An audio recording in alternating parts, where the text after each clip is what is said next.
ഇന്ന് നടന്ന കൂലി വർക്കർ മെയിൻസ് പരീക്ഷയുടെ ആൻസർ കീയാണ് ഈ ഒരു വീഡിയോയിൽ നമ്മൾ ചർച്ച ചെയ്യുന്നത്. ഇന്നത്തെ പരീക്ഷയെക്കുറിച്ച് പറയുകയാണെങ്കിൽ അത്യാവശ്യം ഒരു പഠിച്ചു പോയവർക്ക് നന്നായി സ്കോർ ചെയ്യാൻ പറ്റുന്ന തരത്തിലുള്ളൊരു ചോദ്യപേപ്പർ തന്നെയായിരുന്നു. അതുകൊണ്ട് തന്നെ കട്ട് ഓഫ് ഉയരാൻ തന്നെയാണ് സാധ്യത. 7ാം ക്ലാസ് യോഗ്യതയുള്ളൊരു തസ്തികയായിരുന്നത് കൊണ്ട് തന്നെ ആ ഒരു നിലവാരത്തിലുള്ള ചോദ്യങ്ങളായിരുന്നു പൂർണ്ണമായിട്ടും ഉണ്ടായിരുന്നത്. എന്നാൽ ചില ചോദ്യങ്ങൾ കൺഫ്യൂസിങ് ആക്കുന്നതും ഉണ്ടായിരുന്നു. ഓക്കെ, നമുക്ക് നേരെ ആൻസർ കീ ഡിസ്കഷനിലേക്ക് കിടക്കാം. ഒന്നാമത്തെ ചോദ്യം, ജാലിയൻ വാലാബാഗ് കൂട്ടക്കൊലയ്ക്ക് കാരണമായ നിയമം ഏത്? ഉത്തരമായി വരുന്നത് ഓപ്ഷൻ ബി ആണ്, റൗലറ്റ് ആക്ട്. രണ്ടാമത്തെ ചോദ്യം, പ്ലാസി യുദ്ധം ബ്രിട്ടീഷ് ഭരണത്തിന് അടിത്തറ പാകിയെങ്കിൽ ജാലിയൻ വാലാബാഗ് അടിത്തറ ഇളക്കി. ഇത് ആരുടെ വാക്കുകളാണ്? ഉത്തരം ഓപ്ഷൻ എ, മഹാത്മാഗാന്ധിയാണ്. അടുത്ത ചോദ്യം 3, ഇന്ത്യൻ സ്വാതന്ത്ര്യ സമരത്തിൻ്റെ ആത്യന്തിക ലക്ഷ്യം പൂർണ്ണ സ്വരാജ് ആണെന്ന് പ്രഖ്യാപിച്ച കോൺഗ്രസ് സമ്മേളനം? ഉത്തരം ഓപ്ഷൻ ഡി ആണ്, 1929 ലാഹോർ സമ്മേളനത്തിലാണ്. ഓക്കെ, അപ്പോൾ ഉത്തരം ഓപ്ഷൻ ഡി. അടുത്ത ചോദ്യം 4, ബംഗാൾ വിഭജനം നടത്തിയ ബ്രിട്ടീഷ് വൈസ്രോയി ആര്? ഉത്തരം ഓപ്ഷൻ ഡി ആണ്, ഓപ്ഷൻ ഡി, കേഴ്സൺ പ്രഭു. അടുത്ത ചോദ്യം, ഇന്ത്യൻ നാഷണൽ കോൺഗ്രസിൻ്റെ പ്രസിഡൻ്റായ ആദ്യ ഇന്ത്യൻ വനിത ആരാണ്? ഉത്തരം ഓപ്ഷൻ സി ആണ്, സരോജിനി നായിഡു. അടുത്ത ചോദ്യം 5, ഇന്ത്യൻ ഭരണഘടനയുടെ അനുച്ഛേദം 19 താഴെ പറയുന്നവയിൽ ഏത് അവകാശമാണ് ഉൾക്കൊള്ളുന്നത്? ഉത്തരം ഓപ്ഷൻ സി ആണ്, അഭിപ്രായ സ്വാതന്ത്ര്യത്തിനുള്ള അവകാശം. മൗലിക സ്വാതന്ത്ര്യങ്ങളെക്കുറിച്ചാണ് അനുച്ഛേദം 19 പറയുന്നത്. ഇതിൽ അഭിപ്രായ സ്വാതന്ത്ര്യത്തിനുള്ള അവകാശമാണ് ഉത്തരം ഓപ്ഷൻ സി. അടുത്ത ചോദ്യം 7, സ്വത്തവകാശം മൗലികാവകാശങ്ങളിൽ നിന്നും നീക്കം ചെയ്തത് ഏത് ഭരണഘടനാ ഭേദഗതിയിലൂടെയാണ്? ഉത്തരം ഓപ്ഷൻ ഡി ആണ്, 44ാം ഭേദഗതി. ഓക്കെ, അടുത്ത ചോദ്യം, ഇന്ത്യൻ ഭരണഘടനയിലെ മൗലിക അവകാശങ്ങൾ എന്ന ആശയം സ്വീകരിച്ചത് ഏത് രാജ്യത്തിൻ്റെ ഭരണഘടനയിൽ നിന്നാണ്? ഉത്തരം ഓപ്ഷൻ എ, അമേരിക്ക. അടുത്ത ചോദ്യം, മൗലിക കടമകളെക്കുറിച്ച് ശുപാർശകൾ നൽകുന്നതിനായി 1976 കോൺഗ്രസ് പാർട്ടി രൂപീകരിച്ച കമ്മിറ്റി? ഉത്തരം ഓപ്ഷൻ ഡി ആണ്, സ്വരൺ സിംഗ് കമ്മിറ്റി. സ്വരൺ സിംഗ്, മൗലിക കടമ സ്വരൺ സിംഗ്, ഓപ്ഷൻ ഡി. അടുത്ത ചോദ്യം 10, ഇന്ത്യൻ പാർലമെൻറ്റിൻ്റെ സംയുക്ത സമ്മേളനം വിളിച്ചു ചേർക്കുന്നത് ആരാണ്? ഉത്തരം ഓപ്ഷൻ ബി ആണ്, രാഷ്ട്രപതി. അടുത്ത ചോദ്യം 11, 1947 ഐക്യ കേരള കൺവെൻഷൻ നടന്നത് എവിടെയാണ്? ഉത്തരം ഓപ്ഷൻ എ ആണ്, തൃശ്ശൂർ. സമത്വ സമാജം എന്ന സംഘടന സ്ഥാപിച്ച സാമൂഹിക പരിഷ്കർത്താവ് ആര്? ഉത്തരം ഓപ്ഷൻ ഡി, വൈകുണ്ഠ സ്വാമികൾ. അടുത്ത ചോദ്യം, ബ്രിട്ടീഷ് ആധിപത്യത്തിനെതിരായി കേരളത്തിൽ നടന്ന ആദ്യത്തെ സംഘടിത കലാപം? ഉത്തരം ഓപ്ഷൻ ബി, ആറ്റിങ്ങൽ കലാപം. അടുത്ത ചോദ്യം, 1.25 കോടി മലയാളികൾ എന്ന കൃതിയുടെ കർത്താവായ കേരള മുഖ്യമന്ത്രി? ഉത്തരം ഓപ്ഷൻ സി, EMS നമ്പൂതിരിപ്പാട്. അടുത്ത ചോദ്യം 15, 1817 തിരുവിതാംകൂറിൽ പ്രാഥമിക വിദ്യാഭ്യാസം സൗജന്യമാക്കിയ ഭരണാധികാരി? ഉത്തരം ഓപ്ഷൻ എ, ഗൗരി പാർവതി ബായ്. അടുത്ത ചോദ്യം, G20യുമായി ബന്ധപ്പെട്ട് താഴെ പറയുന്നവയിൽ തെറ്റായ പ്രസ്താവന ഏത് എന്നാണ്. ഇതിൽ നമുക്കൊരു സ്റ്റേറ്റ്മെൻറ്റ് വായിക്കാം. G20യിൽ ഉൾപ്പെട്ട രാജ്യമാണ് ബ്രസീൽ. ഇത് ശരിയാണ്. G20ക്ക് സ്ഥിരമായ ആസ്ഥാനം ഇല്ല. ഇതും ശരിയാണ്. അടുത്ത സ്റ്റേറ്റ്മെൻറ്റ്, 1998 G20 രൂപീകരിക്കപ്പെട്ടത് എന്നാണ്. ഇത് തെറ്റാണ്. കാരണം 1999 G20 രൂപീകരിക്കപ്പെട്ടത്. അപ്പോൾ ഉത്തരമായി വരുന്നത് ഓപ്ഷൻ സി ആണ്. അതുപോലെ ഡി ആയിട്ട് പറഞ്ഞിരുന്നത് എല്ലാ വർഷവും G20 ഉച്ചകോടി നടക്കാറുണ്ട്. അതും ശരിയാണ്. അപ്പോൾ ഉത്തരം ഓപ്ഷൻ സി. അടുത്ത ചോദ്യം, ഏറ്റവും കൂടുതൽ കടൽ തീരമുള്ള കേരളത്തിലെ ജില്ല? ഓപ്ഷൻ ബി, കണ്ണൂരാണ്, കണ്ണൂർ. ഭാഷയുടെ അടിസ്ഥാനത്തിൽ സംസ്ഥാനങ്ങളെ പുനഃസംഘടിപ്പിക്കുന്നതിനായി രൂപീകരിച്ച സംസ്ഥാന പുനഃസംഘടനാ കമ്മീഷനിൽ ഉൾപ്പെടാത്ത വ്യക്തി? Option B, Potti Sriramulu. അടുത്ത ചോദ്യം, ഇന്ത്യയുടെ വിദേശ നയത്തിൻ്റെ പ്രധാന തത്വങ്ങളിൽ പെടുന്നവ ഏതെല്ലാം? ഉത്തരം ഓപ്ഷൻ സി ആണ്, 1, 2, 3. അതായത് ചേരിചേരാ നയം, സമാധാനപരമായ സഹവർത്തിത്വം, ഐക്യരാഷ്ട്രസഭയിലെ വിശ്വാസം. ഓക്കെ, അപ്പോൾ ഓപ്ഷൻ സി. അടുത്ത ചോദ്യം, 2ാം ലോക മഹായുദ്ധവുമായി ബന്ധപ്പെട്ട് രൂപീകരിച്ച സൈനിക സഖ്യമായ അച്ചുതണ്ട് ശക്തികളിൽ ഉൾപ്പെട്ട രാജ്യങ്ങൾ? ഓപ്ഷൻ എ ആണ്, ജർമ്മനി, ഇറ്റലി, ജപ്പാനാണ് അച്ചുതണ്ട് ശക്തി. അടുത്ത ചോദ്യം 21, ഏതു രാജ്യത്ത് നടപ്പിലാക്കിയ ദേശീയ ആസൂത്രണത്തിൻ്റെ മാതൃകയാണ് ഇന്ത്യൻ ആസൂത്രണ കമ്മീഷൻ സ്വീകരിച്ചത്? ഉത്തരം ഓപ്ഷൻ എ, സോവിയറ്റ് യൂണിയൻ. അടുത്ത ചോദ്യം 22, മിസൈൽ മാൻ ഓഫ് ഇന്ത്യ എന്ന് വിശേഷിപ്പിക്കുന്ന വ്യക്തി ആരാണ്? ഉത്തരം ഓപ്ഷൻ ബി, APJ അബ്ദുൽ കലാമാണ്. അടുത്ത ചോദ്യം 23, കാലുകൾ കൊണ്ട് വാഹനം ഓടിക്കുന്നതിന് ലൈസൻസ് ലഭിച്ച ഏഷ്യയിലെ ആദ്യത്തെ വനിത? ഉത്തരം ഓപ്ഷൻ ബി ആണ്, ജിലുമോൾ മാരിയറ്റ് തോമസ്. ഇതൊരു മലയാളിയാണ്, Jilumol Marriott Thomas, option B. അടുത്ത ചോദ്യം 24, 2023 ഏഷ്യ കപ്പ് ക്രിക്കറ്റ് ടൂർണമെൻറ്റിൻ്റെ ഫൈനലിൽ ഇന്ത്യ പരാജയപ്പെടുത്തിയത് ഏതു രാജ്യത്തെ ടീമിനെയാണ്? ഉത്തരം ഓപ്ഷൻ ബി ശ്രീലങ്കയാണ്. ശ്രീലങ്ക. അടുത്ത ചോദ്യം 25. വലുപ്പത്തിൽ ലോകരാജ്യങ്ങളിൽ ഇന്ത്യക്ക് എത്രാമത്തെ സ്ഥാനമാണ്? ഉത്തരം ഓപ്ഷൻ സി ആണ്, 7ാം സ്ഥാനം. Option C. അടുത്ത ചോദ്യം കേരള മത്സ്യബന്ധന വകുപ്പ് ഇപ്പോൾ കൈകാര്യം ചെയ്യുന്ന മന്ത്രി? ഉത്തരം ഓപ്ഷൻ ഡി ആണ്, സജി ചെറിയാൻ. Option D. അടുത്ത ചോദ്യം കർണാടകയും തമിഴ്നാടുമായി ചേരുന്ന വയനാടിൻ്റെ അതിർത്തിയിൽ 2 ഭാഗങ്ങളിലായി ചിതറിക്കിടക്കുന്ന വന്യജീവി സങ്കേതത്തിൻ്റെ പേര്? ഉത്തരം ഓപ്ഷൻ സി ആണ്, മുത്തങ്ങ വന്യജീവി സങ്കേതം. അടുത്ത ചോദ്യം 19ാമത് ഏഷ്യൻ ഗെയിംസ് നടന്ന രാജ്യം? ഉത്തരം ഓപ്ഷൻ എ ആണ്, ചൈന. ഉത്തരം ഓപ്ഷൻ എ, ചൈനയാണ്. അടുത്ത ചോദ്യം കേരളത്തിലെ ഏറ്റവും നീളം കൂടിയ നദി? ഉത്തരം option C, Periyar. C, Periyar. അടുത്ത ചോദ്യം ഇന്ത്യയുടെ ധാന്യപ്പുര എന്നറിയപ്പെടുന്ന പ്രദേശം? ഉത്തര മഹാസമതലമാണ്. ഓപ്ഷൻ സി, ഉത്തര മഹാസമതലം. അടുത്ത ചോദ്യം 31. കേരളത്തിലെ ഏറ്റവും വലിയ ശുദ്ധജല തടാകം? ഉത്തരം ഓപ്ഷൻ ബി, ശാസ്താംകോട്ട കായലാണ്. അടുത്ത ചോദ്യം കടൽ തീരമുള്ള കേരളത്തിലെ ജില്ലകളുടെ എണ്ണം? ഉത്തരം ഓപ്ഷൻ എ ആണ്, 9 ജില്ലകൾക്കാണ് കേരളത്തിൽ കടൽ തീരമുള്ളത്. അടുത്ത ചോദ്യം ഇന്ത്യയിലെ ഏറ്റവും വലിയ പീഠഭൂമി ഏതാണ്? ഉത്തരമായി വരുന്നത് ഓപ്ഷൻ സി ആണ്, ഡെക്കാൻ പീഠഭൂമി. ഡെക്കാൻ. അടുത്ത ചോദ്യം പ്രസിദ്ധമായ ശബരിഗിരി ജലവൈദ്യുത പദ്ധതി ഏതു നദിയിലാണ്? ഉത്തരം ഓപ്ഷൻ ഡി, പമ്പ നദിയിലാണ്. പമ്പ. ഇന്ത്യയുടെ തെക്കേ അറ്റമായി കണക്കാക്കുന്നത് താഴെ തന്നിട്ടുള്ളവയിൽ ഏതാണ്? ഉത്തരം ഓപ്ഷൻ സി ആണ്, ഇന്ദിരാ പോയിൻ്റ്. ആൻഡമാൻ നിക്കോബാറിലെ ഇന്ദിരാ പോയിൻ്റാണ് ഇന്ത്യയുടെ തെക്കേ അറ്റമായി കണക്കാക്കുന്നത്. ഓക്കെ. അടുത്ത ചോദ്യം കേരളത്തിലെ ഏറ്റവും ചെറിയ ജില്ല ഏതാണ്? ഉത്തരം ഓപ്ഷൻ ഡി, ആലപ്പുഴയാണ്. ആലപ്പുഴ. അടുത്ത ചോദ്യം നെഹ്റു ട്രോഫി വള്ളംകളി ഏതു കായലിലാണ് നടക്കുന്നത്? ഉത്തരം ഓപ്ഷൻ സി, പുന്നമടക്കായൽ. പുന്നമടക്കായൽ. അടുത്ത ചോദ്യം കേരളത്തിലെ ഗ്രാമപഞ്ചായത്തുകളുടെ എണ്ണം? ഉത്തരം ഓപ്ഷൻ ബി, 941. 941 ഗ്രാമപഞ്ചായത്തുകളാണ് കേരളത്തിലുള്ളത്. ഇതൊക്കെ ഓപ്ഷനിൽ വന്നിട്ടുള്ളത് നന്നായിട്ട് കൺഫ്യൂസിങ് ആക്കുന്ന തരത്തിലുള്ള ഓപ്ഷനുകൾ തന്നെയായിരുന്നു. അടുത്ത ചോദ്യം കേരള ഹൈക്കോടതിയിലെ ഇപ്പോഴത്തെ ചീഫ് ജസ്റ്റിസ് ആരാണ്? ഉത്തരം option C, A J Desai. അടുത്ത ചോദ്യം 40. പശ്ചിമഘട്ടത്തിലെ സുരക്ഷിത വനപ്രദേശമായ പാലക്കാട് ജില്ലയിൽ സ്ഥിതി ചെയ്യുന്ന പ്രസിദ്ധമായ ദേശീയോദ്യാനം? ഉത്തരം ഓപ്ഷൻ ബി, സൈലൻറ്റ് വാലി. ഉത്തരം ഓപ്ഷൻ ബി, സൈലൻറ്റ് വാലി. അടുത്ത ചോദ്യം ഇന്ത്യയിൽ ഏറ്റവും കൂടുതൽ മഴ ലഭിക്കുന്ന പ്രദേശമായ ചിറാപുഞ്ചി സ്ഥിതി ചെയ്യുന്നത് ഏത് സംസ്ഥാനത്തിലാണ്? ഉത്തരം ഓപ്ഷൻ സി, മേഘാലയാണ്. മേഘാലയ. അടുത്ത ചോദ്യം 42. കേരളം ആദ്യമായി സന്തോഷ് ട്രോഫി കിരീടം നേടിയ വർഷം? ഉത്തരം ഓപ്ഷൻ സി, 1973 ഓപ്ഷൻ സി. അടുത്ത ചോദ്യം ഇന്ത്യയുടെ 14ാമത് ഉപരാഷ്ട്രപതി ആര്? ഉത്തരം ഓപ്ഷൻ ബി, ജഗദീപ് ധൻഖറാണ്. ഉത്തരം ഓപ്ഷൻ ബി. അടുത്ത ചോദ്യം Chandrayaan 3 Indian space research organisation വിക്ഷേപിച്ചവ അല്ലാത്തത്? ഉത്തരം ഓപ്ഷൻ സി ആണ്, ഓർബിറ്റർ. അതായത് ലാൻഡർ, റോവർ, പ്രൊപ്പൻഷ്യൽ മൊഡ്യൂൾ. ഇത് മൂന്നും ചന്ദ്രയാൻ 3 ഭാഗമാണ്, ഓർബിറ്റർ ഭാഗമല്ല. അപ്പോൾ ഉത്തരം ഓപ്ഷൻ സി, ഓർബിറ്റർ. അടുത്ത ചോദ്യം താഴെ പറയുന്നവയിൽ അമൃത ഷെർഗിലിൻ്റെ ചിത്രം ഏത്? ഉത്തരം ഓപ്ഷൻ ഡി ആണ്, ഗ്രാമീണ ജീവിതം. ഗ്രാമീണ ജീവിതം. അടുത്ത ചോദ്യം ചരക്കു സേവന നികുതി GST എന്നാണ് നിലവിൽ വന്നത്? ഉത്തരം ഓപ്ഷൻ ബി, ജൂലൈ 1, 2017 ജൂലൈ 1. ഉത്തരം ഓപ്ഷൻ ബി. അടുത്ത ചോദ്യം 47. ഗോദാൻ എന്ന കൃതി രചിച്ചത് ആര്? ഉത്തരം ഓപ്ഷൻ സി ആണ്, പ്രേംചന്ദ്. ഗോദാൻ എന്ന കൃതി രചിച്ചത് പ്രേംചന്ദാണ്. പ്രേംചന്ദ്. ഓക്കെ. അടുത്ത ചോദ്യം 48. ഒളിമ്പിക്സ് ചിഹ്നത്തിലെ മഞ്ഞ വളയം ഏത് ഭൂഖണ്ഡത്തെ സൂചിപ്പിക്കുന്നു? ഉത്തരം ഓപ്ഷൻ എ ആണ്, ഏഷ്യ. ഏഷ്യയാണ് മഞ്ഞ വളയം സൂചിപ്പിക്കുന്നത്. അടുത്ത ചോദ്യം 68ാമത് ദേശീയ ചലച്ചിത്ര പുരസ്കാരം 2021 മികച്ച നടനായി തിരഞ്ഞെടുക്കപ്പെട്ടത്? ഓപ്ഷൻ ഡി ആണ്, അല്ലു അർജുൻ. Option D, Allu Arjun. മുൻ മുഖ്യമന്ത്രി ഉമ്മൻചാണ്ടിയുടെ ആത്മകഥ? ഉത്തരം ഓപ്ഷൻ ബി, കാലം സാക്ഷി. കാലം സാക്ഷി. അടുത്ത ചോദ്യം 51. ഇന്ത്യ 2023 71ാമത് മിസ് വേൾഡ് മത്സരത്തിന് ആതിഥേയത്വം വഹിച്ച രാജ്യം? ഉത്തരം ഓപ്ഷൻ എ ആണ്, ഇന്ത്യ. രാജ്യത്തെ ഏറ്റവും ഉയരമുള്ള അംബേദ്കർ പ്രതിമ അനാച്ഛാദനം ചെയ്തത് എവിടെയാണ്? ഉത്തരം ഓപ്ഷൻ എ ആണ്, ഹൈദരാബാദ്. ഉത്തരം ഓപ്ഷൻ എ. അടുത്ത ചോദ്യം 53.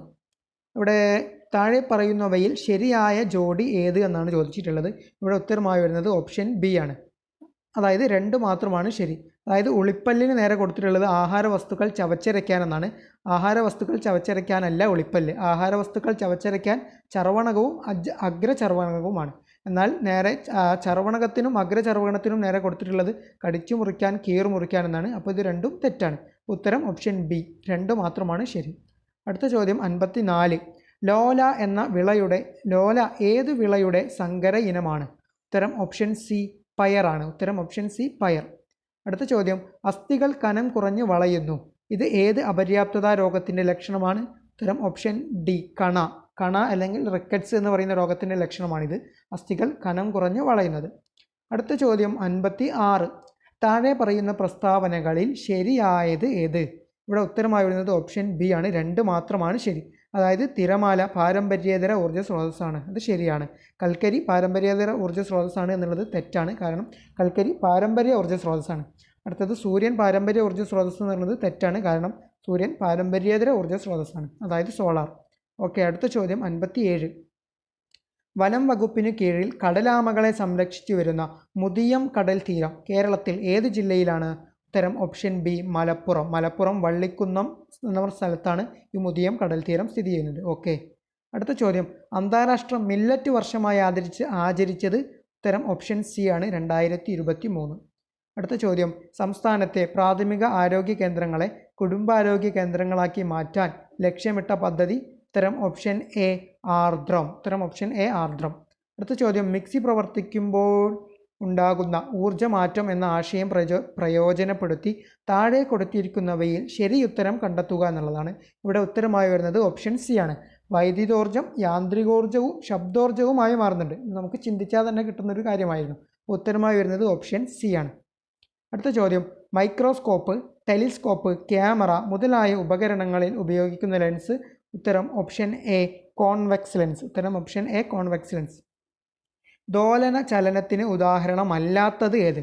ഉത്തരം ഓപ്ഷൻ ഡി ആണ്, ജയന്റ് വീലിൻ്റെ ചലനം എന്നുള്ളത് ദോലന ചലനത്തിന് ഉദാഹരണമല്ല. മറ്റോപ്ഷൻ ഉണ്ടായിരുന്നത് ക്ലോക്കിലെ പെൻഡുലത്തിൻ്റെ ചലനം ദോലനത്തിന് ഉദാഹരണമാണ്, ഊഞ്ഞാലിൻ്റെ ചലനം ദോലനത്തിന് ഉദാഹരണമാണ്, മീട്ടുമ്പോൾ വീണക്കമ്പിയുടെ ചലനം ഇതും ദോലനത്തിന് ഉദാഹരണമാണ്. ഓക്കെ, അപ്പോൾ ഉത്തരം ഓപ്ഷൻ ഡി, ജയന്റ് വീലിൻ്റെ ചലനം. ഇനി അടുത്തത്, കൂട്ടത്തിൽ പെടാത്തത് ഏത്? ഇവിടെ ഉത്തരമായി വരുന്നത് ഓപ്ഷൻ ബി ആണ്, കാരണം മെൻഡലേവിയം, റുദർഫോർഡിയം, ക്യൂറിയം ഇത് 3നും പേര് ലഭിച്ചത് ഓരോരുത്തരുടെ വ്യക്തികളുടെ പേരിൽ നിന്നാണ്. എന്നാൽ ടൈറ്റാനിയത്തിന് ആ രൂപത്തിലല്ല പേര് ലഭിച്ചത്. അപ്പോൾ ഉത്തരം ഓപ്ഷൻ ബി, ടൈറ്റാനിയമാണ് വരിക. ഓക്കെ, അടുത്ത ചോദ്യം, ഐസ് ചൂടാക്കുമ്പോൾ ജലമായി മാറുന്ന പ്രക്രിയയ്ക്ക് അനുയോജ്യമായത് കണ്ടെത്തുക. ഇവിടെ ഉത്തരമായി വരുന്നത് ഓപ്ഷൻ സി ആണ്, 1, 2, 3 ശരി. അതായത് ഐസ് ചൂടാക്കുമ്പോൾ ജലകണികകളുടെ ഊർജ്ജം കൂടും, ശരിയാണ്. കണികകൾ തമ്മിലുള്ള അകലം കൂടും, ശരിയാണ്. കണികകൾ തമ്മിലുള്ള ആകർഷണം കുറയും, അതും ശരിയാണ്. എന്നാൽ കണികകളുടെ ചലനം കുറയും എന്നുള്ളത് തെറ്റാണ്, കണികകളുടെ ചലനം കൂടുകയാണ് ചെയ്യുക. ഓക്കെ, അപ്പോൾ ഉത്തരം ഓപ്ഷൻ സി. അടുത്ത ചോദ്യം, ലോകത്തിലെ ഏറ്റവും വലിയ പരീക്ഷണാത്മക ന്യൂക്ലിയർ ഫ്യൂഷൻ റിയാക്ടറായ JT16SA ഔദ്യോഗികമായി പ്രവർത്തനം ആരംഭിച്ചത് എവിടെയാണ്? ഉത്തരം ഓപ്ഷൻ ബി ആണ്, ജപ്പാൻ. ഉത്തരം ഓപ്ഷൻ ബി, ജപ്പാൻ. അടുത്ത ചോദ്യം 66. ഇതുവരെ നിർമ്മിച്ചതിൽ വെച്ച് ഏറ്റവും വലിയ ബഹിരാകാശ ദൂരദർശിനിയായ ജെയിംസ് വെബ് ബഹിരാകാശ ദൂരദർശിനിയുടെ സവിശേഷതകളിൽ ഉൾപ്പെടാത്തത് ഏത് എന്നാണ്. ഇത് ചെറിയൊരു കൺഫ്യൂസിങ് ആക്കുന്ന ഒരു ചോദ്യം തന്നെയായിരുന്നു. എന്നാൽ ഇതിന് ഉത്തരമായി വരാൻ സാധ്യത ഓപ്ഷൻ ബി ആണ്. കാരണം ഈ ജെയിംസ് വെബ് ചിഹ്നഗ്രഹങ്ങളെക്കുറിച്ച് പഠനം നടത്താനാണ് വിക്ഷേപിച്ചിട്ടുള്ളത്. എന്നാൽ ഇവിടെ ഓപ്ഷൻ ബിയിൽ കൊടുത്തിട്ടുള്ളത് ഉപഗ്രഹങ്ങൾ, ഗ്രഹങ്ങൾ, ചിഹ്നഗ്രഹങ്ങൾ, ധൂമകേതുക്കൾ എന്നിവയൊക്കെ കുറിച്ച് പരിശോധന നടത്താൻ കഴിയുമെന്നാണ് കൊടുത്തിട്ടുള്ളത്. അപ്പോൾ ഉത്തരമായി വരാൻ സാധ്യത ഓപ്ഷൻ ബി തന്നെയാണ്. എന്നാലും ചെറിയൊരു കൺഫ്യൂഷൻ ഉണ്ട്. ഓക്കെ, അപ്പോൾ പ്രൊഫഷണൽ ആൻസർ കീ വന്നാൽ നമുക്കത് കൃത്യമായി പറയാനാകും. അടുത്ത ചോദ്യം, ഒറ്റപ്പെട്ടത് കണ്ടെത്തുക എന്നതാണ്. ഇവിടെ ഉത്തരമായി വരുന്നത് ഓപ്ഷൻ ബി ആണ്, ചിക്കൻ ബോക്സ്. കാരണം ക്ഷയം, എലിപ്പനി, ഡിഫ്തീരിയ ഈ 3 എണ്ണവും പരത്തുന്നത് ബാക്ടീരിയയാണ്, എന്നാൽ ചിക്കൻ ബോക്സ് ബാക്ടീരിയ അല്ല പകർത്തുന്നത്. അപ്പോൾ ഒറ്റപ്പെട്ടത് ഓപ്ഷൻ ബി ആണ്, ചിക്കൻ ബോക്സ്. അടുത്ത ചോദ്യം 68. നിപ വൈറസിൻ്റെ പ്രകൃതിയാലുള്ള വാഹക ജീവി ഏത്? ഉത്തരം ഓപ്ഷൻ എ ആണ്, വവ്വാലാണ്. ഉത്തരം ഓപ്ഷൻ എ, വവ്വാൽ. അടുത്ത ചോദ്യം 69. ഇൻസുലിൻ്റെ ഉൽപ്പാദനം നടക്കാത്തത് മൂലമോ ഉൽപ്പാദിപ്പിക്കപ്പെടുന്ന ഇൻസുലിൻ പ്രവർത്തിക്കാത്തത് മൂലമോ ഉണ്ടാകുന്ന രോഗാവസ്ഥയാണ്? ഉത്തരം ഓപ്ഷൻ സി, ഡയബറ്റിസ് മെലിറ്റസ്. ഉത്തരം option B, option C, diabetes mellitus. അടുത്ത ചോദ്യം, രക്തത്തിലെ ഹീമോഗ്ലോബിൻ്റെ ഉൽപ്പാദനത്തിന് സഹായിക്കുന്ന മൂലകം? ഓപ്ഷൻ സി, ഇരുമ്പ്. അടുത്ത ചോദ്യം 71. രക്തസമ്മർദ്ദം അളക്കാൻ ഉപയോഗിക്കുന്ന ഉപകരണം? സ്ഫിഗ്മോമാനോമീറ്റർ. ഉത്തരം ഓപ്ഷൻ എ, സ്ഫിഗ്മോമാനോമീറ്റർ. അടുത്ത ചോദ്യം, രക്തത്തിൽ കൊഴുപ്പിൻ്റെ അളവ് കൂടിയാൽ ഉണ്ടാകാൻ സാധ്യതയില്ലാത്ത അവസ്ഥ. ഉത്തരം ഓപ്ഷൻ ഡി പ്രമേഹമാണ്. പ്രമേഹത്തിന് കാരണം ഇൻസുലിൻ്റെ കാരണമാണ്. മറ്റു മൂന്നും കൊഴുപ്പിൻ്റെ ബാധിക്കുന്ന രോഗങ്ങളാണ്. അതായത് അതിറോസ്ക്ലിറോസിസ്, പക്ഷാഘാതം, ഹൃദയാഘാതം. ഉത്തരമായി വരുന്നത് ഓപ്ഷൻ ഡി ആണ്. അടുത്ത ചോദ്യം, എയ്ഡ്സ് രോഗത്തിന് കാരണമായ HIV ഏത് രക്തകോശങ്ങളെയാണ് ബാധിക്കുന്നത്? ഉത്തരമായി വരുന്നത് ഓപ്ഷൻ സി ആണ്, ലിംഫോസൈറ്റ്. ഉത്തരം ഓപ്ഷൻ സി, ലിംഫോസൈറ്റ്. അടുത്ത ചോദ്യം, സ്കൂൾ വിദ്യാർത്ഥികൾക്ക് അയൺ ഫോളിക് ആസിഡ് ഗുളിക വിതരണം ചെയ്യുന്ന സർക്കാർ പദ്ധതിയുടെ പേര്? ഉത്തരം ഓപ്ഷൻ എ ആണ്, WIFS, വിഫ്സ്. ഓപ്ഷൻ എ ആണ് ഉത്തരം. അടുത്ത ചോദ്യം, കുട്ടികളിൽ ഒളിഞ്ഞിരിക്കുന്ന കുഷ്ഠരോഗ ലക്ഷണങ്ങൾ കണ്ടെത്താൻ കേരള സർക്കാർ ആവിഷ്കരിച്ച പദ്ധതി? ഉത്തരം ഓപ്ഷൻ ഡി, ബാലമിത്ര. ഉത്തരം ഓപ്ഷൻ ഡി, ബാലമിത്ര. അടുത്ത ചോദ്യം, താഴെ പറയുന്ന ഏത് മാർഗത്തിലൂടെ എയ്ഡ്സ് രോഗം പകരുന്നില്ല? ഉത്തരം ഓപ്ഷൻ സി, കൊതുക്, ഈച്ച തുടങ്ങിയ ജീവികളിലൂടെ. അപ്പോൾ ലൈംഗിക ബന്ധത്തിലൂടെ എയ്ഡ്സ് പകരും, അമ്മയിൽ നിന്ന് കുഞ്ഞിലേക്ക് പകരും, സിറിഞ്ച്, സൂചി എന്നിവയിലൂടെയും പകരും. എന്നാൽ ഉത്തരം ഓപ്ഷൻ സി, കൊതുക്, ഈച്ച തുടങ്ങിയ ജീവികളിലൂടെ പകരില്ല, എയ്ഡ്സ് പകരില്ല. ഉത്തരം ഓപ്ഷൻ സി ആണ്. അടുത്ത ചോദ്യം, സിയാച്ചിനിൽ ആദ്യമായി നിയമിതയായ വനിതാ മെഡിക്കൽ ഓഫീസർ ആര്? ഈ ഒരു ചോദ്യം ചെറിയൊരു കൺഫ്യൂസിംഗ് ആണ്.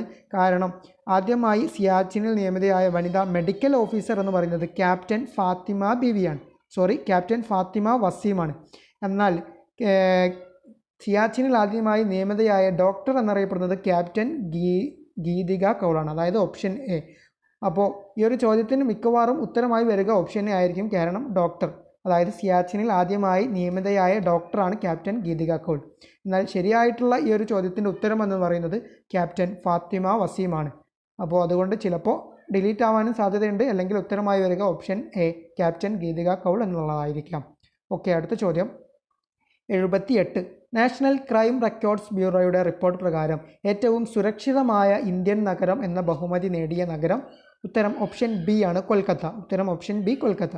അടുത്ത ചോദ്യം, സംസ്ഥാന സർക്കാരിന് കീഴിലുള്ള ആദ്യത്തെ സ്പൈസസ് പാർക്ക് ആരംഭിച്ചത് എവിടെയാണ്? ഈ ഒരു ചോദ്യത്തിന് ഇതിൽ ഉത്തരമില്ല. കാരണം സംസ്ഥാനത്തിന് കീഴിലുള്ള ആദ്യത്തെ സ്പൈസസ് പാർക്ക് ആരംഭിച്ചത് തിരുവനന്തപുരത്താണ്.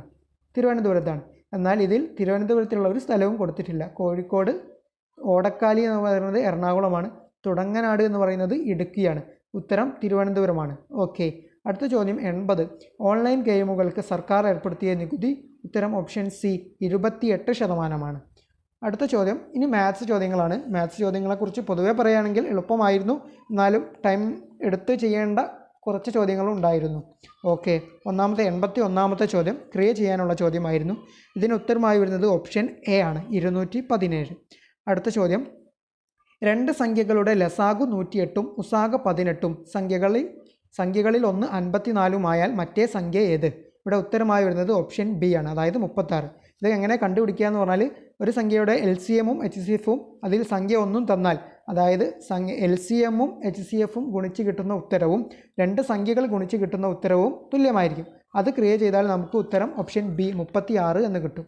ഓക്കെ, അടുത്ത ചോദ്യം ചെറുത് ഏത് എന്നുള്ളതായിരുന്നു. ഇവിടെ ഉത്തരമായി വരുന്നത് ഓപ്ഷൻ ബി ആണ്, 8/13. അടുത്ത ചോദ്യം 84. ഇതും ഒരു കൺഫ്യൂസിങ് ആക്കുന്ന ഒരു ചോദ്യമായിരുന്നു. എന്നാൽ ഇവിടെ ഉത്തരമായി വരുന്നത് ഓപ്ഷൻ സി ആണ്, അതായത് 0.00075547 എന്നുള്ളതാണ് ഉത്തരം. ഓക്കെ, അടുത്ത ചോദ്യം 85. ഇത് റൂട്ട് എടുത്ത് ചെയ്യാനുള്ളൊരു ചോദ്യമായിരുന്നു. ഇവിടെ ഉത്തരമായി വരുന്നത് ഓപ്ഷൻ ഡി ആണ്, 1/4. അടുത്ത ചോദ്യം 9 സംഖ്യകളുടെ ശരാശരി 80 ആണ്. ഇതിൽ ആദ്യത്തെ 4 സംഖ്യകളുടെ ശരാശരി 70ഉം അവസാനത്തെ 4 സംഖ്യകളുടെ ശരാശരി 90ഉം ആയാൽ അഞ്ചാമത്തെ സംഖ്യ ഏത്? ഉത്തരം ഓപ്ഷൻ എ ആണ്, 80. അടുത്ത ചോദ്യം 600 രൂപയ്ക്ക് 20% ലാഭത്തിൽ വിറ്റ ഒരു വസ്തുവിൻ്റെ വാങ്ങിയ വില എത്ര? ഉത്തരം ഓപ്ഷൻ എ ആണ്, 500. ഉത്തരം ഓപ്ഷൻ എ. അടുത്ത ചോദ്യം ഒരേ വേഗതയിൽ സഞ്ചരിക്കുന്ന ഒരു കാർ 3 മണിക്കൂറിൽ 180 കിലോമീറ്റർ ദൂരം പൂർത്തിയാക്കുമെങ്കിൽ അതേ വേഗതയിൽ ആ കാർ 110 കിലോമീറ്റർ ദൂരം പൂർത്തിയാക്കാൻ എടുക്കുന്ന സമയം? ഉത്തരം ഓപ്ഷൻ ഡി ആണ്, 1 മണിക്കൂർ 50 മിനിറ്റ്. 1 മണിക്കൂർ 50 മിനിറ്റ്. അടുത്ത ചോദ്യം ഒരു ക്രിയ ചെയ്യാൻ തന്നെയുള്ളൊരു ചോദ്യമായിരുന്നു, നന്നായി കൺഫ്യൂസിങ് ആക്കുന്നൊരു ചോദ്യമായിരുന്നു. ഇതിൻ്റെ ഉത്തരമായി വരുന്നത് ഓപ്ഷൻ എ ആണ്, അതായത് 633.27. ഓക്കെ, ഉത്തരം ഓപ്ഷൻ എ. അടുത്ത ചോദ്യം 90. 50 രൂപയ്ക്ക് 10 ഓറഞ്ച് വീതം വാങ്ങി അതേ വിലയ്ക്ക് 8 ഓറഞ്ച് വീതം വിറ്റാൽ ലഭിക്കുന്ന ലാഭശതമാനം എത്ര? ഉത്തരം ഓപ്ഷൻ സി ആണ്, 25%. ഉത്തരം ഓപ്ഷൻ സി. അടുത്ത ചോദ്യം 91. ഒരു ക്രിയ ചെയ്യാനുള്ള ചോദ്യമായിരുന്നു. ഇത് നന്നായി കൺഫ്യൂസിങ്ങും അതുപോലെ പെട്ടെന്ന് മാറിപ്പോകുന്ന ഒരു ചോദ്യവും കൂടിയായിരുന്നു. ഉത്തരമായി വരുന്നത് ഓപ്ഷൻ സി ആണ്. ഓപ്ഷൻ സി 7 എന്നുള്ളതാണ് ഉത്തരം. Option C. അടുത്ത ചോദ്യം 92. ഇവിടെ ഉത്തരമായി വരുന്നത് ഓപ്ഷൻ ബി ആണ്. അതായത് ഇതൊരു ശ്രേണിയാണ്. ശ്രേണിയിലെ വിട്ടുപോയ പദം പൂരിപ്പിക്കാനായിരുന്നു ചോദ്യം.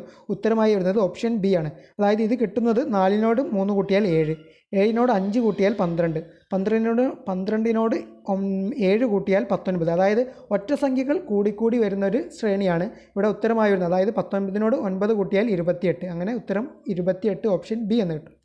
അടുത്ത ചോദ്യം 93. ഇവിടെ ഉത്തരമായി വരുന്നത് ഓപ്ഷൻ സി ആണ്, 27. അതായത് ഇതൊരു സർക്കിളാണ് തന്നിട്ടുള്ളത്. ഓരോ സംഖ്യക്കും എതിരെ ഒരു നമ്പർ കൊടുത്തിട്ടുണ്ട്. അപ്പോൾ അതിൻ്റെ റിലേഷൻ കണ്ടെത്തിയിട്ട് വിട്ട ഭാഗം പൂരിപ്പിക്കാനായിരുന്നു. ഇവിടെ റിലേഷനായി വരുന്നത് ക്യൂബാണ്. ഓരോ സംഖ്യയുടെയും ക്യൂബാണ് അതിന് നേരെ കൊടുത്തിട്ടുള്ളത്. 1ന് നേരെ 1ൻ്റെ ക്യൂബായിട്ട് 1, 4ന് നേരെ 4ൻ്റെ ക്യൂബായി 64, 2ന് നേരെ 2ൻ്റെ ക്യൂബായി 8, 3ന് നേരെ വരേണ്ടത് 3ൻ്റെ ക്യൂബായ 27. അപ്പോൾ ഉത്തരം ഓപ്ഷൻ സി ആണ്. ഓക്കെ. അടുത്ത ചോദ്യം 94. ഇത് സമാനമല്ലാത്തത് ഏത് എന്നാണ്. എന്നിട്ട് 4 ശ്രേണികൾ ഓരോ ഓപ്ഷനിലും തന്നിട്ടുള്ളത്. ഇവിടെ ഉത്തരമായി വരുന്നത് ഓപ്ഷൻ ഡി ആണ്. അതായത് ഓരോ ശ്രേണിയും വ്യത്യസ്ത തരത്തിലുള്ള ശ്രേണികളാണ്. അതായത് വ്യത്യസ്ത സംഖ്യകൾ കൂടിക്കൂടി വരുന്ന തരത്തിലുള്ള ശ്രേണികളാണ്. ഒന്നാമത്തെ ഓപ്ഷൻ എയിൽ തന്നിട്ടുള്ളത് 3 കൂടിക്കൂടി വരുന്ന ശ്രേണിയാണ്. അത് ശരിയാണ്. ഓപ്ഷൻ ബി തന്നിട്ടുള്ളത് 4 കൂടി വരുന്ന ശ്രേണികളാണ്. അതും ശരിയാണ്. ഓപ്ഷൻ സി തന്നിട്ടുള്ളത് 5 കൂടി വരുന്ന ശ്രേണിയാണ്. അതും ശരിയാണ്. ഓപ്ഷൻ ഡി തന്നിട്ടുള്ളത് 6 കൂടി വരുന്ന ശ്രേണിയാണ്. എന്നാൽ അവസാനത്തെ സംഖ്യ 17 കഴിഞ്ഞ് 6 കൂട്ടി 23 ആയിരുന്നു വരേണ്ടത്. എന്നാൽ ഇവിടെ 22 കൊടുത്തിട്ടുള്ളത്.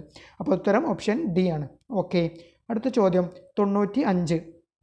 താഴെ കൊടുത്തിരിക്കുന്ന പദങ്ങളെ അവയുടെ നമ്പർ പ്രകാരം അർത്ഥവത്തായി ക്രമീകരിച്ചാൽ യോജിച്ചത് ഏത് എന്നാണ്. ഉത്തരം ഓപ്ഷൻ ബി ആണ്. അതായത് ആദ്യം ബിന്ദു വരും. അത് കഴിഞ്ഞ് 2 ബിന്ദുക്കൾ ചേർത്ത് വരച്ചാൽ രേഖ വരും. അതുപോലെ 2 രേഖകൾ ചേർന്നാൽ കോണാകും. ഇത്തരത്തിലുള്ള 3 കോണുകൾ ചേർന്നാൽ ത്രികോണമാകും. ഓക്കെ. അപ്പോൾ ഉത്തരം ഓപ്ഷൻ ബി ആണ്. Option B. അടുത്ത ചോദ്യം 96. കൂട്ടത്തിൽ പെടാത്തത് ഏത്? ഇവിടെ ഉത്തരമായി വരുന്നത് ഓപ്ഷൻ സി ആണ്, 51. കാരണം 51 അഭാജ്യ സംഖ്യയല്ല. ബാക്കി 3ഉം അഭാജ്യ സംഖ്യകളാണ്. ഓക്കെ. ഉത്തരം ഓപ്ഷൻ സി, 51.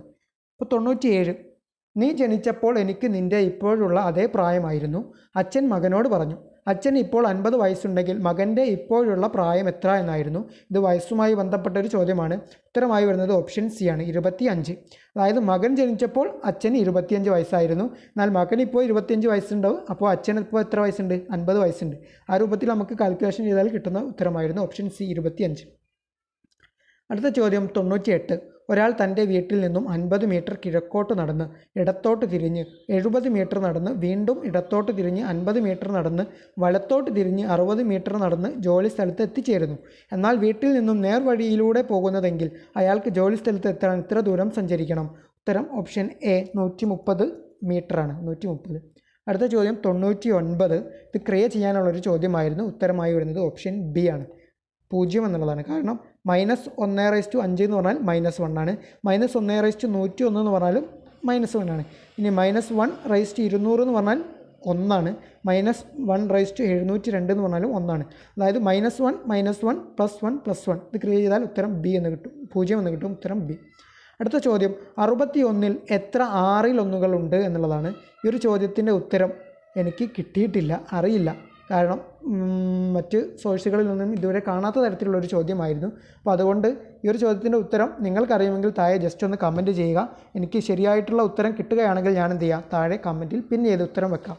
ഓക്കെ. അപ്പോൾ ഇത്രയുമാണ് ഇന്നത്തെ ചോദ്യങ്ങളെക്കുറിച്ച് പറയാനുള്ളത്. അപ്പോൾ 100 ചോദ്യങ്ങളുടെയും ഉത്തരം ഒന്നൊഴികെ ബാക്കിയെല്ലാം പറഞ്ഞിട്ടുണ്ട്. പറഞ്ഞതിൽ എന്തെങ്കിലും മിസ്റ്റേക്കുകൾ ഉണ്ടെങ്കിൽ, തിരുത്തലുകൾ ഉണ്ടെങ്കിൽ കമൻറ്റിൽ താഴെ അറിയിക്കാം. ഓക്കെ. അപ്പോൾ നിങ്ങൾക്ക് ഇന്നത്തെ എക്സാം ഉണ്ടായിരുന്നുവെങ്കിൽ നിങ്ങൾക്ക് ഇന്ന് എങ്ങനെ ഉണ്ടായിരുന്നു എന്നും അതുപോലെ എത്ര മാർക്ക് സ്കോർ ചെയ്യാൻ പറ്റിയെന്നും താഴെ കമൻ്റായിട്ട് രേഖപ്പെടുത്തുക. എല്ലാവർക്കും നന്നായി സ്കോർ ചെയ്യാൻ പറ്റുന്ന ഒരു ചോദ്യപേപ്പർ തന്നെയായിരുന്നു എന്ന് നമുക്ക് ജസ്റ്റ് ഒന്ന് ഓടിച്ച് നോക്കുമ്പോൾ മനസ്സിലാക്കാൻ സാധിക്കും. ഓക്കെ. അപ്പോൾ എല്ലാവർക്കും നല്ല രൂപത്തിൽ തന്നെ ഈ ഒരു എക്സാം എഴുതാൻ പറ്റിയെന്ന് കരുതുകയാണ്. എല്ലാവർക്കും വിജയാശംസകൾ. Thank you.